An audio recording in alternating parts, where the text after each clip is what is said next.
Bien, jóvenes, como les estaba diciendo, el día de hoy vamos a ir revisando lo que se refiere a la temática de la conquista europea en América. Por lo tanto, y bueno, de forma ya más concisa, el día de hoy vamos a ver el tema relaciones de explotación y sometimiento de la población indígena. Lo que pueden ustedes observar aquí, ese es nuestro tema, ¿sí? Relaciones de explotación y sometimiento de la población indígena. Vamos a puntualizarlo así. Ahora, vamos a revisar justamente cuáles fueron las formas de explotación implantada por los españoles. Sabemos que los españoles desde 1492 llegan a nuestro territorio y comienzan a conquistar. Posterior a esa conquista se va dando lo que se llama la colonia, y propiamente el siglo XVI es lo que nosotros conocemos como la época colonial. Todo este proceso hasta finales del siglo XVIII y comienzos del siglo XIX, donde se darán propiamente las independencias. Vamos a ir viendo cuáles fueron estas formas de explotación y propiamente vamos a contestar esta pregunta. ¿Sí? Ese va a ser nuestro trabajo el día de hoy. Responder, y lo vamos a subir a Educay. Responder cuáles fueron las formas de explotación implantada por los españoles.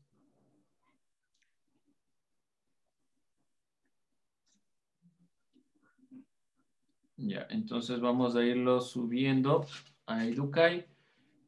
Vamos a hacerlo aquí, vamos a irlo conformando desde la clase. Bien, entonces, tomando esto en consideración que este es nuestro tema y esta es nuestra pregunta. Copien, por favor, esa pregunta. De todos modos, cuando sube Educay les plantearé la misma pregunta, pero para que vayan complementando, simplemente que lo que ustedes tengan escrito aquí, lo suban, no sea mayor tema.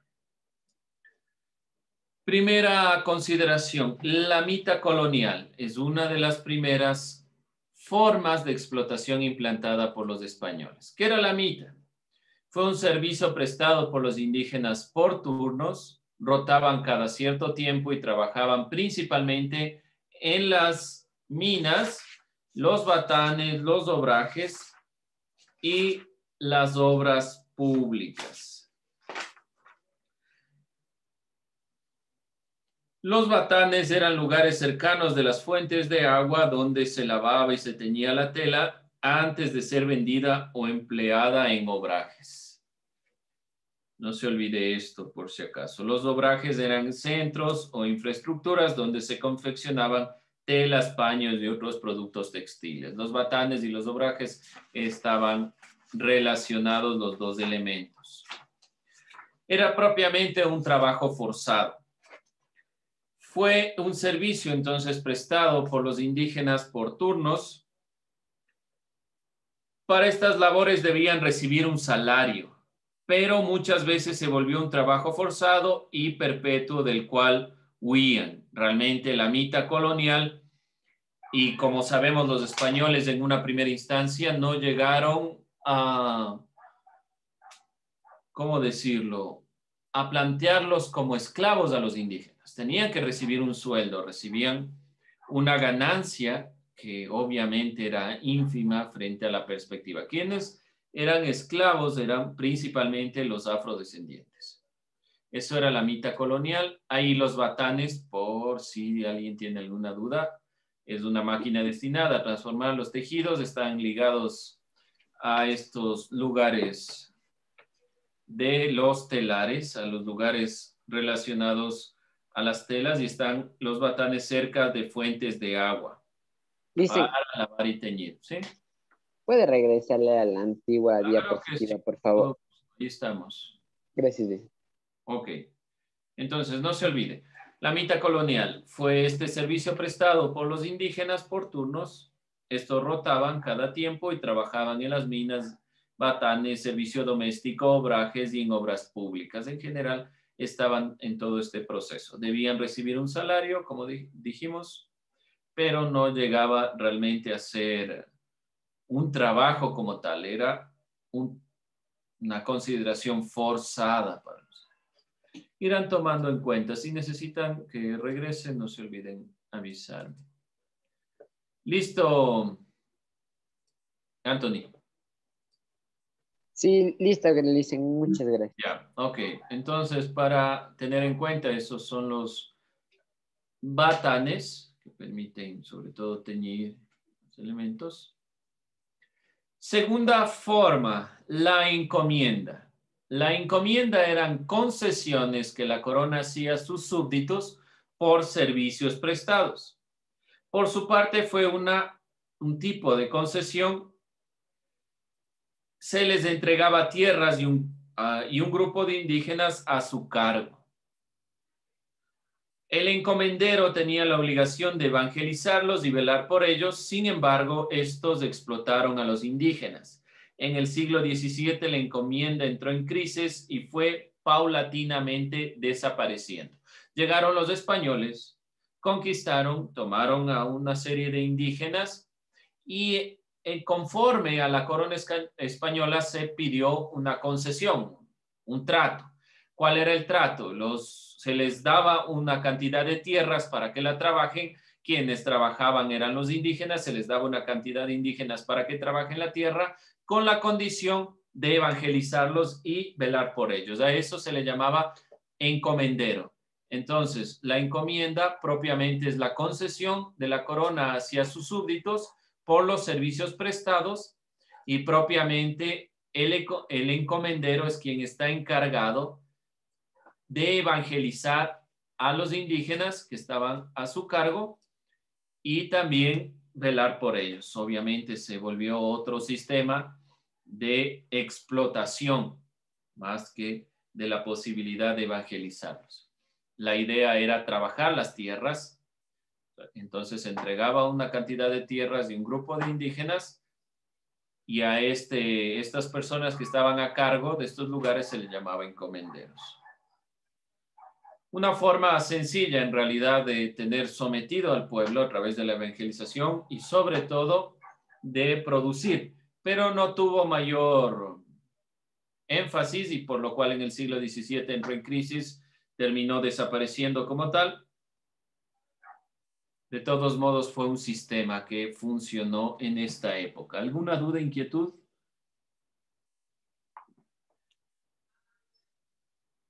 Bien. Yanaconazgo es la concentración de un grupo de indígenas al servicio de un español en actividades domésticas, haciendas y otro tipo. El yanaconazgo era una institución de relevancia laboral próxima a la esclavitud de la América prehispánica.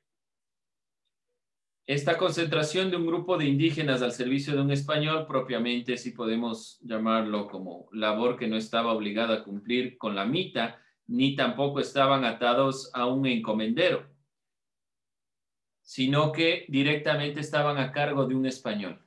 La idea era propiamente mantener esta consideración del trabajo de los indígenas, pero se aproxima mucho más al ámbito de la esclavitud porque no hay una institución, eso es propiamente esta concentración, más que la institución propia como tal. O sea, el sentido propio es que aun cuando no están ligados este grupo de indígenas ni a la mita ni a la encomienda, son explotados en este sentido, sobre todo en actividades domésticas.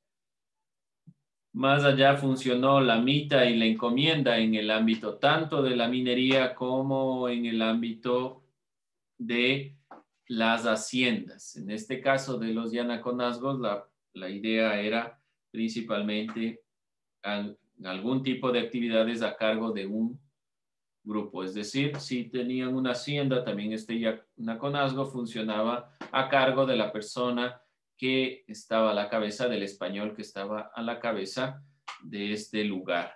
Esto muy parecido si nosotros vemos lo que dice concentración de un grupo de indígenas al servicio de un español en actividades, bueno, las que sean, está muy parecido o muy próximo, se parece bastante a la consideración de la esclavitud. dentro de esta consideración. Eso el yanaconazgo. Esto, como dice, la esclavitud de la América prehispánica. El concertaje. Este es uno de los modelos que funcionó más en la época colonial. La mita funcionó bastante en la época colonial, sobre todo para las minas y los batanes. La encomienda tuvo problemas y cayó en el siglo XVII, pero el concertaje fue uno de los sistemas que mayormente funcionó. Era la relación entre un hacendado y un indígena. El hacendado entregaba un pedazo de tierra, el segundo debía pagar con trabajo. El indígena se iba a encubrir las deudas con el patrón y tardaba décadas en pagar el pedazo de tierra. Es algo paradójico. Llegan los españoles, les quitan las tierras a los indígenas y luego les dan sus propias tierras para que la trabajen a cuenta de que las iban a comprar. Ese es el sentido del concertaje. Es uno de los sistemas que mayormente funcionó en la época colonial. Es lo que mayormente se podía observar. Esa era la perspectiva. Entonces yo le daba un pedazo de tierra. Ese pedazo de tierra tenía obviamente que pagarlo por alguna extraña razón cuando en realidad les pertenecía. Pero bueno, tenía que pagar esa tierra. Para pagarlo pagaban con trabajo. Adquirían una deuda, obviamente. ¿Qué era lo que sucedía específicamente? Además de pagar con trabajo, lo que se tardaba bastante tiempo, el terrateniente o hacendado le concertaba un salario, del cual tenía que pagar por la propia deuda de su tierra. Entonces, era un sistema que iba empobreciendo cada vez más a los indígenas y a la clase trabajadora, que era prácticamente los indígenas en esa época. Quien no lograba pagar, como vemos en la imagen, esa es propiamente la idea del concertaje. Como ven, iba a la cárcel. En esta consideración, quienes salían perjudicados eran los indígenas. Entonces, regreso. Primero, mita colonial, servicio prestado por los indígenas por turnos. Rotaban cada cierto tiempo y principalmente se trabajó en las minas y los batanes. Era un tipo de trabajo forzado. Los batanes son este tipo de máquinas que están ligados a lo textil y que principalmente está cerca del agua. Tiene una rueda hidráulica que le permite guiar toda esta producción hacia la tintura de la tela. De ahí la encomienda, que era una concesión que la corona hacía hacia sus súbditos y les daba tierras, pero además de darles tierras, les daba una cantidad de indígenas. Esta cantidad de indígenas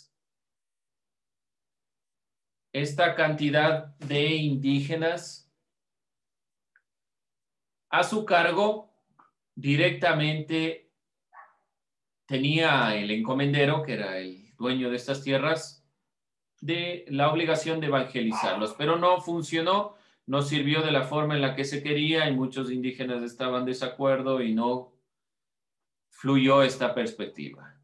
El yanaconazgo, la concentración de un grupo de indígenas a servicios de un español, era una institución de relación laboral próxima a la esclavitud. Podemos ver finalmente el concertaje. Este concertaje, la relación entre el hacendado y un indígena. El hacendado entregaba un pedazo de tierra, el segundo debía pagar en trabajo.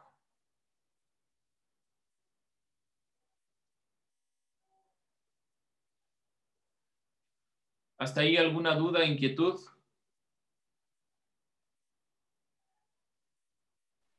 No, le dicen todo claro. Todo claro, Muy claro. listo. Acaben de copiar y ya vemos lo último que se relaciona a esta perspectiva.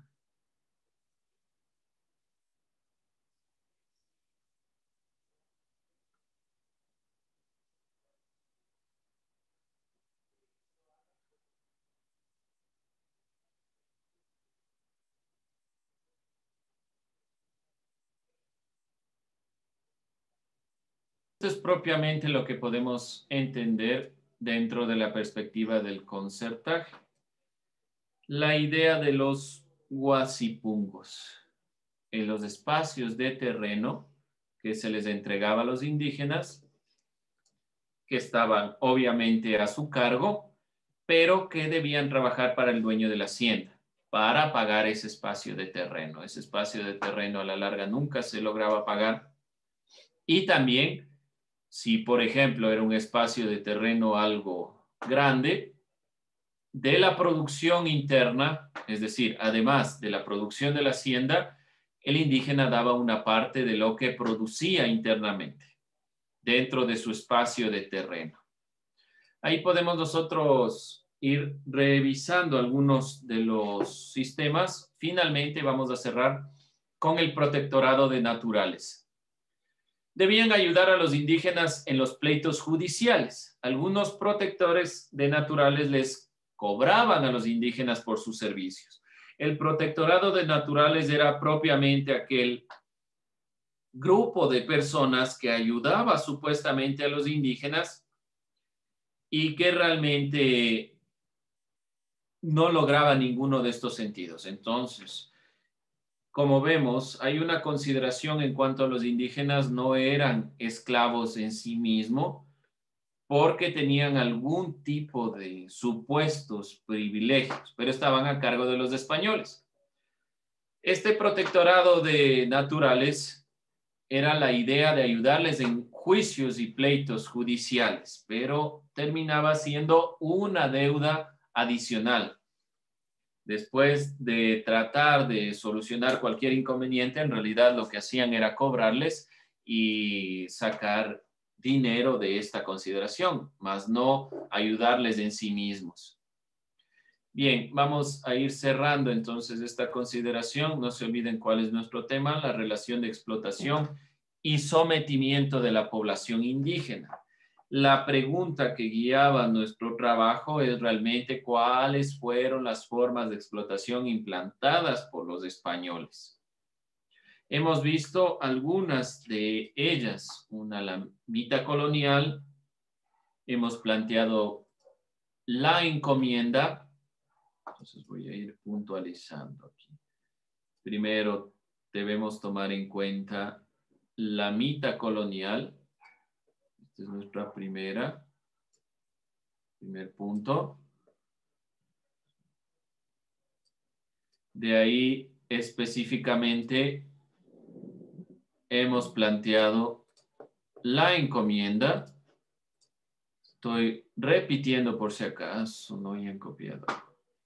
No se olviden, en el siglo en el que cae en crisis, funciona entonces durante todo el proceso de la llegada de los españoles, específicamente de la colonización, hablemos siglo XV, en realidad siglo XVI, perdón, siglo XVI y siglo XVII, de 1500 a 1600, de 1600 a 1700, todo este proceso, siglo XVI, siglo XVII, cae en desuso el yanaconazgo, esta perspectiva sobre todo de estar a cargo de, y el concertaje, que son los elementos más importantes.